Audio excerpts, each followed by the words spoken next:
Hello guys, how's it going? My name is Dal. With the release of WoW Remix Mists of Pandaria, you might have even forgotten that earlier this week we got a brand new build for the War Within Alpha, which not only brought in new class changes and talent revamps for specs such as Frost Death Knight and even Demonology Warlock, but also hero spec and hero talent changes as well, with some of the bigger adjustments happening to druids as well as mages. It took a lot of effort, but I was able to finally pry myself away from the WoW Remix mode, which has been super addictive to play over on the live realms, to dive right back into the War Within, taking a look at even more hero specs and hero talents. And this week I wanted to continue our regular coverage of the alpha class changes by going over the hero specs for the class of Hunter, taking a closer look at the Dark Ranger, the Sentinel, as well as the Pack Leader, as Hunters haven't really gotten too many new hero spec changes over the last few recent builds, so it seems like maybe some of the playstyles are starting to become a little bit more solidified.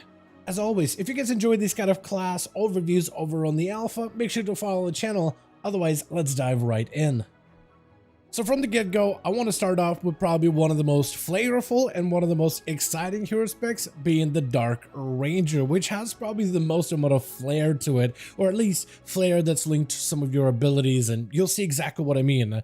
The Dark Rangers embrace hatred and strike from the shadows, assaulting your enemies with necrotic, shadow-empowered abilities. Enemies who fall from your abilities further empower your dark energies. And the main ability of the Dark Ranger is going to be the fan familiar Black Arrow, though it's not going to be exactly the same Black Arrow as you remember. There's going to be parts of it that are going to be familiar, but when it comes to the actual gameplay and incorporating this ability into Beast Mastery or Marksmanship, it's not going to be nearly as interactive as it was for the original ranged survival spec way back in the day. So with the Black Arrow ability for the Dark Ranger, it's going to cause a damage over time effect that does pure shadow damage over 18 seconds, and you can apply this ability every 30 seconds.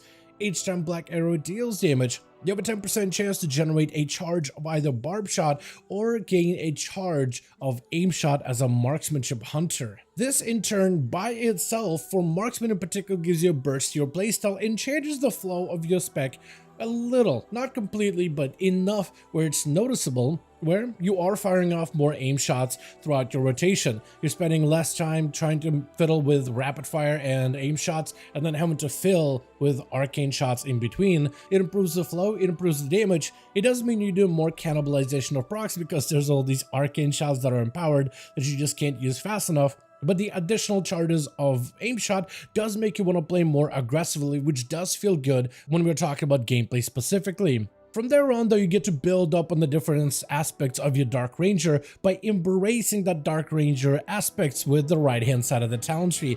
Death Shade is a talent that allows you, upon applying Black Arrow to a target, to gain Hunter Spray or Death Blow effect as Marksman or Beast Mastery, which essentially just gives you a free kill shot as either spec, without having to talent into the talent specifically. This overall gives you a little bit more mobility and a little bit more of that finishing power. This may want to make you play into certain talents that buff the output of kill shot, or maybe abilities that have interactions with kill shot, such as for Marksmanship, Razor Fragments that gives you additional bleed damage. Or maybe even something like Bombardment that gives you even more trick shots for additional cleave, which is much better in smaller group situations like 2-target cleaves. The next one is going to be a fun one called Dark Chains, where Disengage will chain the closest target to the ground, causing them to move 40% slower until they move 8 yards away from their chain, which essentially is a slowing effect that even has a unique animation behind it. It does cause your pets to aggro to the enemy's chain because I guess of the way that the pets are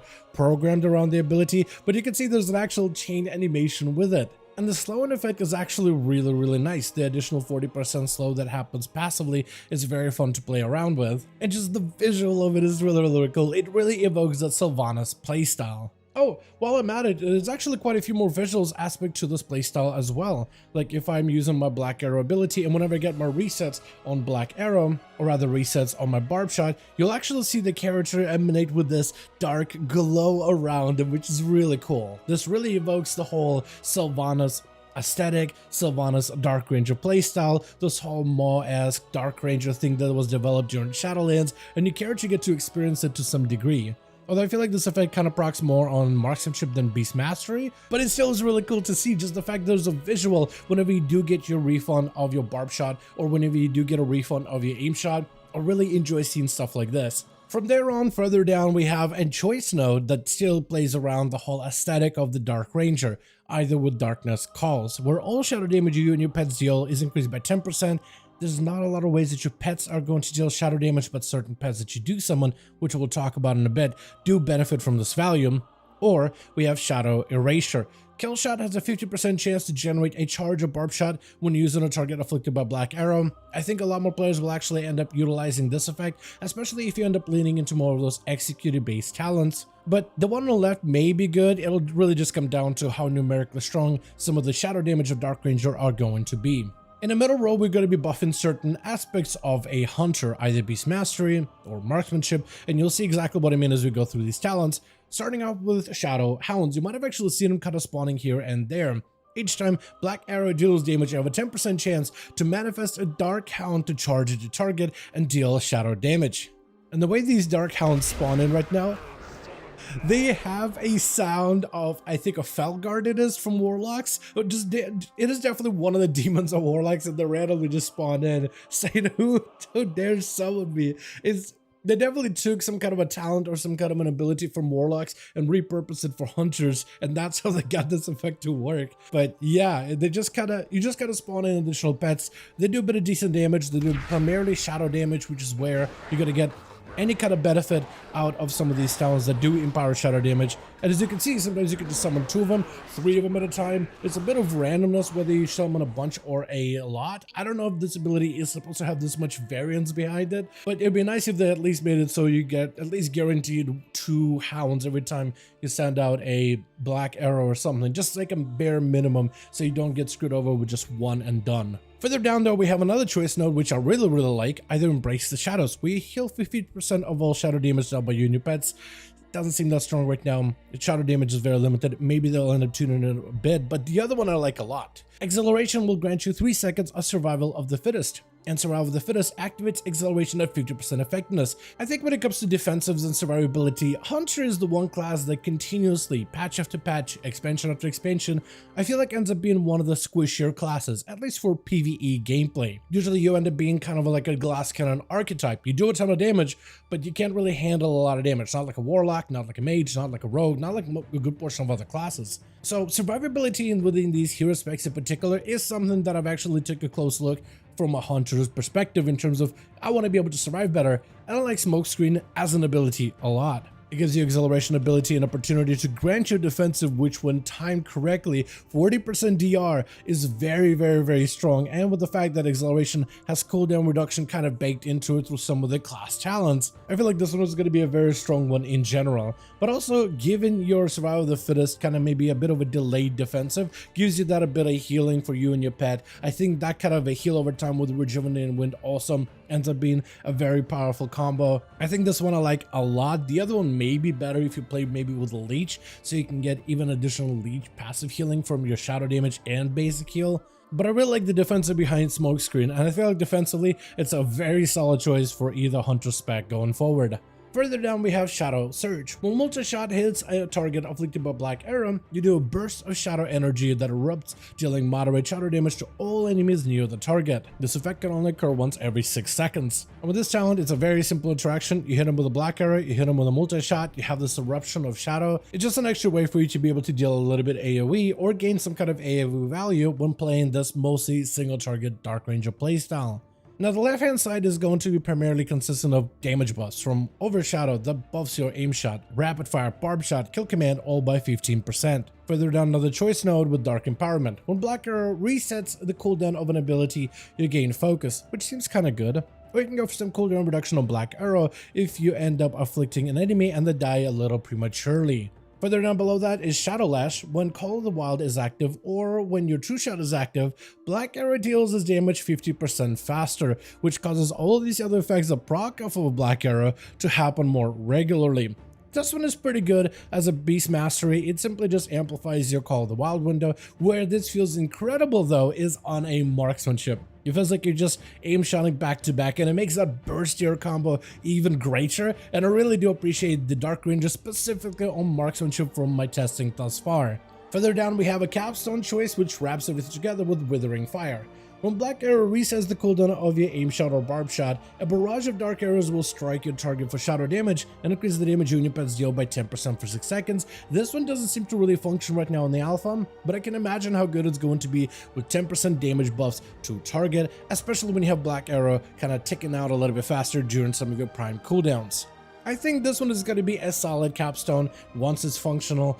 Right now it's really difficult to test it, but it's really just going to kind of wrap up the ability of Black Arrow without necessarily adding anything new, just mostly a bunch of passive damage effects. Overall, the Dark Ranger playstyle and the Black Arrow playstyle feels fine. It's not the most intrusive kind of play. I feel like for marksmanship, I did notice a lot more because you're just using more aim shots during the downtime outside of your cooldowns, which feels fantastic. For Beast Mastery, it doesn't really feel like it does nearly as much in terms of play, but you did notice the effectiveness of Black Arrow either way. And overall, Dark Ranger ends up being kind of a fun combo with some visual aspects and visual flourishes, but also with gameplay changes that don't necessarily adjust the way you play your Hunter, but rather build on what already exists, enhancing some of your stronger burstier cooldowns.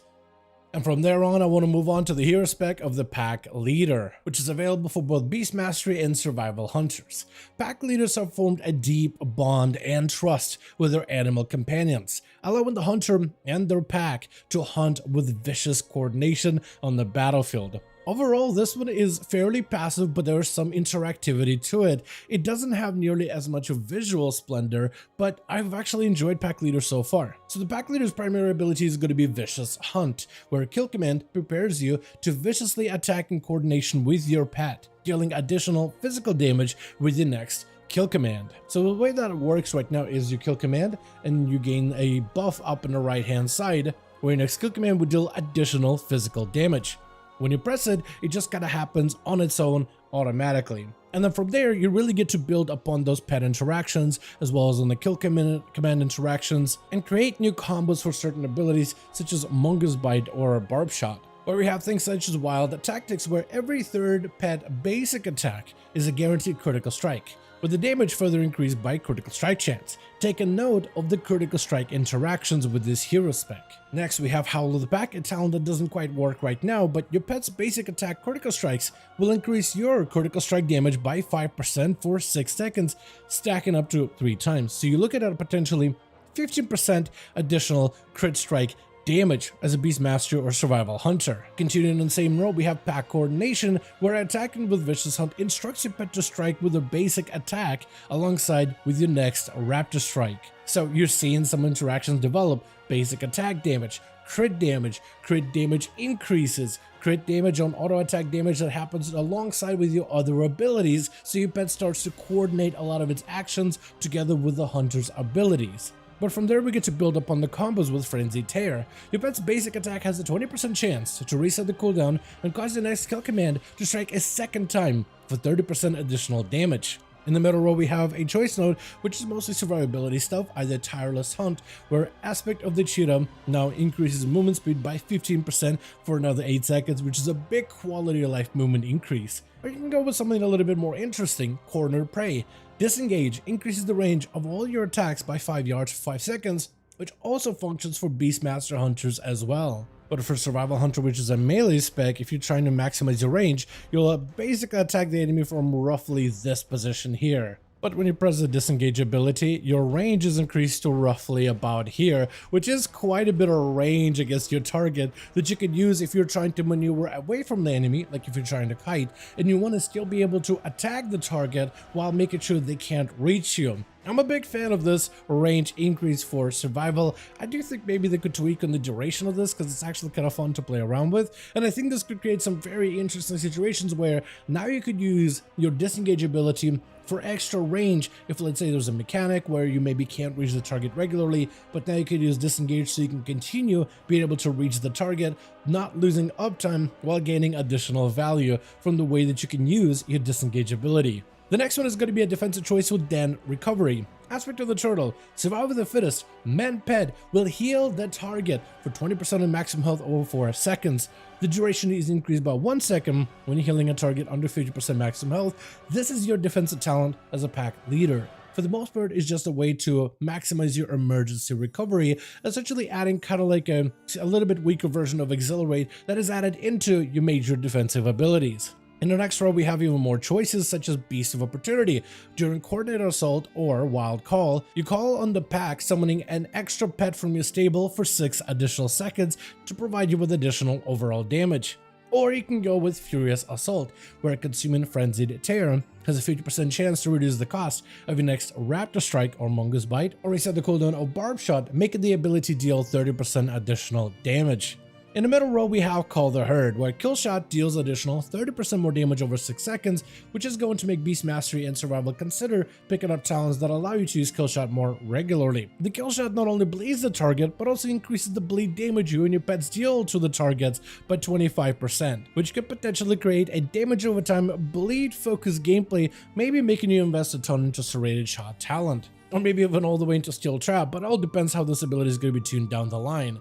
Further on, we have another choice node, either Covering Fire, where Wildfire Bomb will reduce the cooldown of Butchery by 2 seconds, or Scatter Prey, where Butchery increases the damage of your next Butchery by 25%. For Beast Mastery or Hunter, Covering Fire causes Kill Command to increase the duration of Beast Cleave by 1 second, which is huge, or Scatter Prey, where Multi-Shot increases the damage of your next Multi-Shot by 25%. The final capstone is going to be Pack Leader. Vicious Hunt and Pack Coordination talents now stack and apply twice, and are always active during Coordinated Assault or inside of your Call of the Wild window. Overall, when it comes to the gameplay of the Pack Leader, I found it to be a little bit more interesting and nuanced as a survival hunter rather than Beastmaster Hunter, because for BM, you do play around with the abilities such as Barb Shot and Kill Command pretty regularly on live realms, and you are just still going to be doing exactly the same thing with Pack Leader. You'll just have additional procs to play around with, but it doesn't necessarily change your rotation too wildly.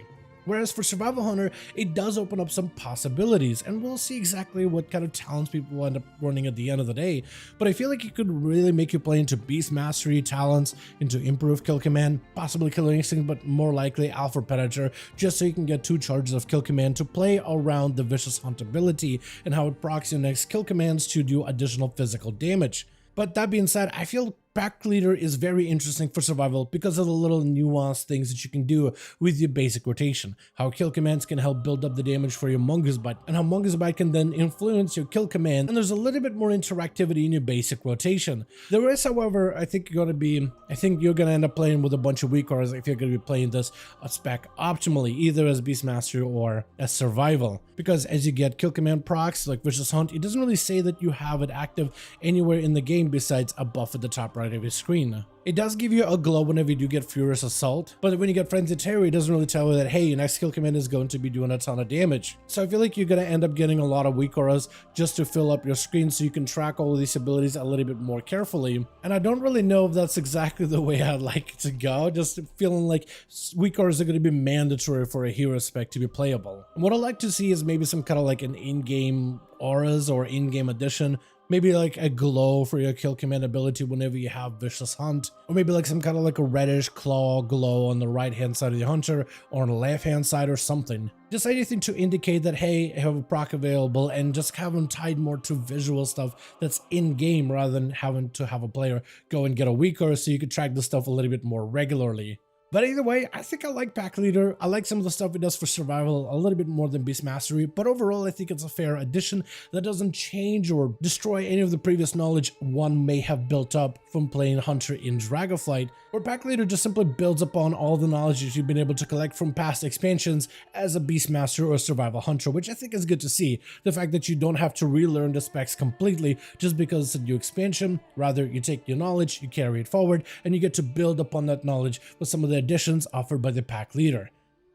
Now for the final spec, we have ourselves the Sentinel. The Sentinel draw their power from nature's forces, dealing bonus arcane damage with their abilities and calling upon mystical owls to rain destruction on their enemies. And out of all the hero specs thus far, this one has been shared by Survival and Marksmanship. This one is the most passive one that doesn't actually change your gameplay, but it does have some cool visual aspects behind it though. To show them off a little, Sentinel as a main ability allows your attacks a chance to apply Sentinel on the target, stacking up to 10 times. While Sentinel stacks are higher than 3, applying Sentinel has a chance to trigger an implosion. causing a stack to be consumed on the target every 3 seconds to deal additional arcane damage. And the Sentinel stacks proc fairly regularly on the target, and whenever you do damage, there's a chance that Sentinel stacks can simply just start getting erupted immediately whenever they're above 3.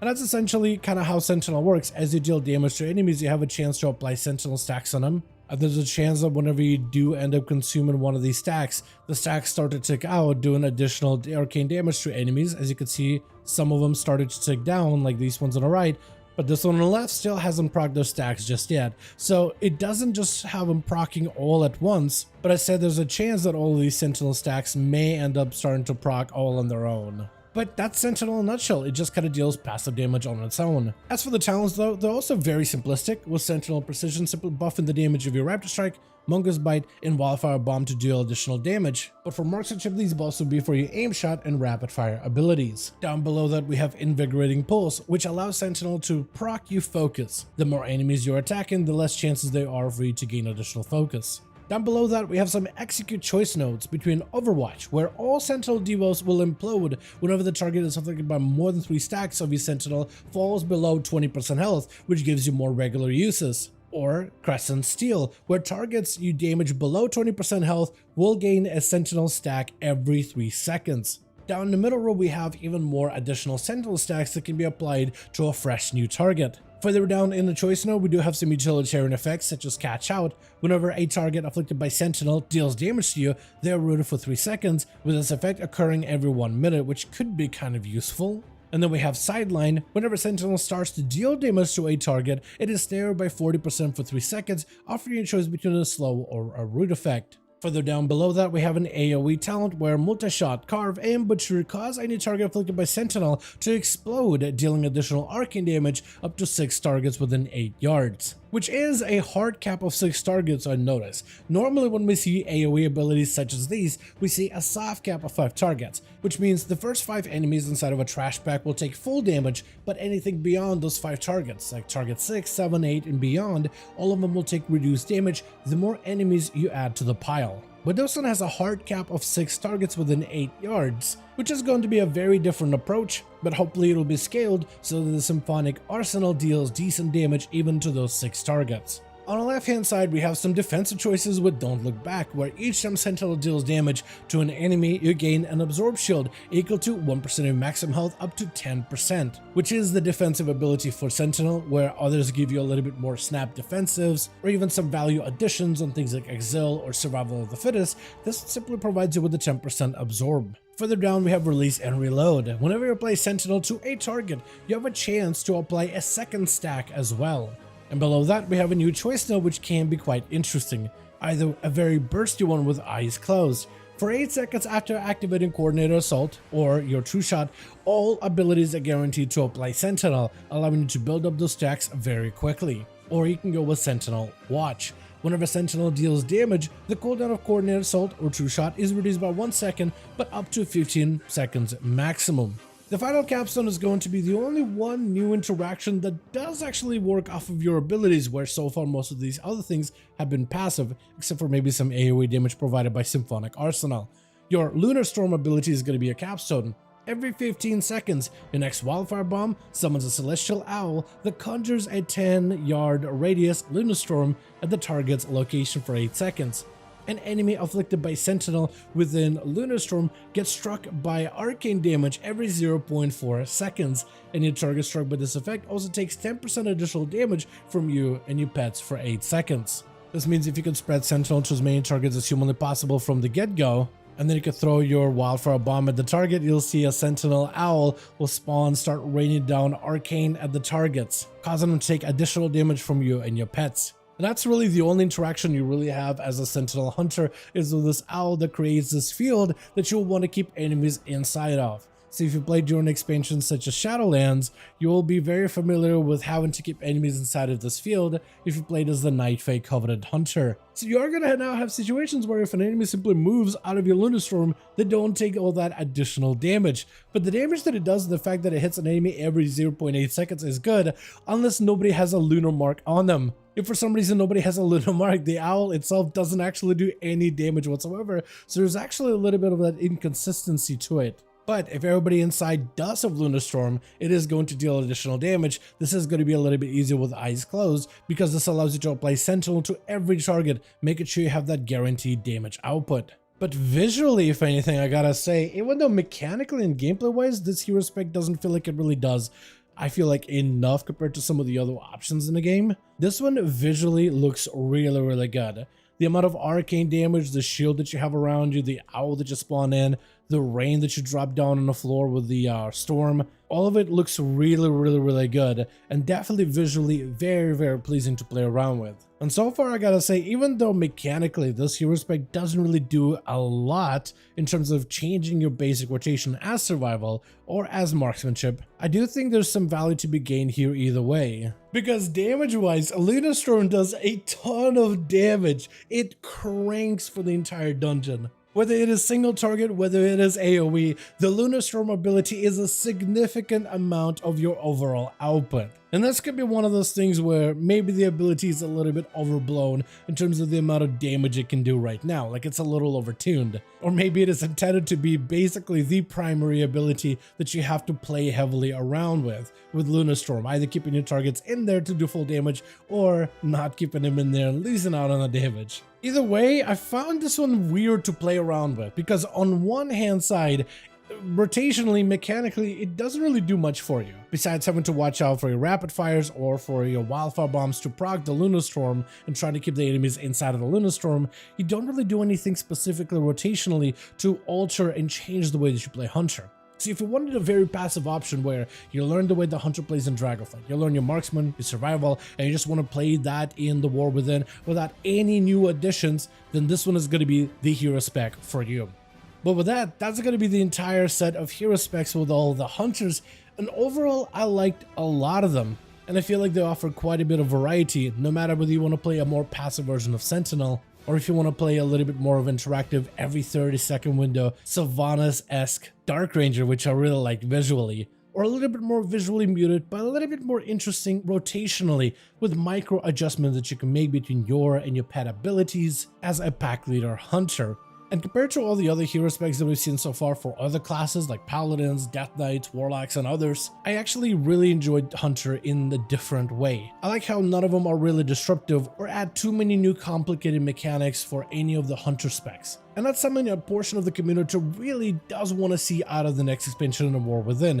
They don't necessarily want to relearn the classes completely going into the next expansion. And the hero talents for the class of Hunter, no matter whether you play Marksman, Beastmaster, or Survival, do end up building on the basic knowledge and the mastery of the last expansion, which I personally like. Though at the end of the day, it doesn't really matter what I think. At the end of the day, I want to know what you guys think about the Hunter hero specs. What are your thoughts on the Dark Ranger, and do you feel it fits that Sylvanas-esque fantasy? What are your thoughts on the pack leader and the combos that you could generate between your pet and survival? And also, what are your thoughts on Sentinel, both in terms of its visuals, but also the lack of gameplay changes that it's actually going to enforce? Let me know all of your thoughts in the comments down below. As per usual, if you guys enjoyed this video or found it informative, go ahead and give it a thumbs up. I would very much appreciate it. And as always, in the description of every single video and live stream, we have a link to our Discord community channel. Probably the best place to reach out to me directly in case you want to let me know what you thought about this video or hang out with the rest of the community to discuss some of the upcoming changes. Join our Discord to become part of the community. But otherwise, thank you all so much for watching this video. I do hope you guys enjoyed. Let me know all of your thoughts down below. And as always, I'll see all of you guys in another video.